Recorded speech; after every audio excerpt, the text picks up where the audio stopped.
Hey, everybody, and this is number 3 of our mini series on getting things done from a biblical perspective.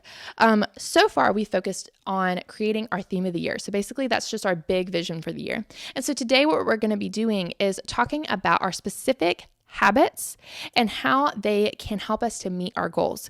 We have talked about this extensively on the podcast and on the blog. So if you are interested in any of these things, head on over to amorebeautifullifecollective.com and you can read our blog post on habits on the blog there.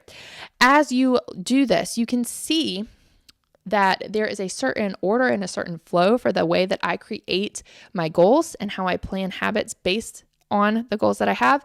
There's a printable online that you can also get that goes into that. So basically, whenever you're creating your habits, you want them to match up with your aspirations. Now, your aspirations, these are things that you really want to be, right? So your aspirations would be, I want to be, a good person. I want to be a godly person. I want to be a loving spouse.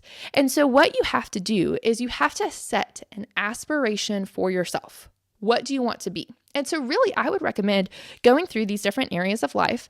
So like your spiritual life and disciplines, your personal life, so personal growth goals, your family culture and discipleship, your health, your work, your finances. I would go through each of those different areas and I would say, okay, what do I want to be? With your finances, what do you want your financial life to look like? If people had to describe your financial life and describe you as a person, what characteristics would they give you?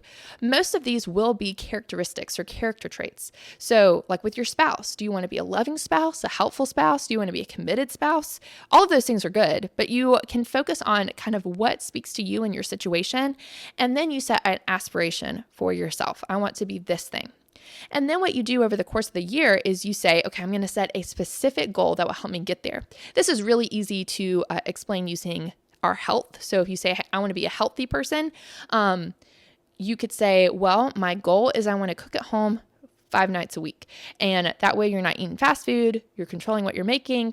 And so that would be a specific goal that you have for your life. And then the habit would be, how are you going to make your goal happen?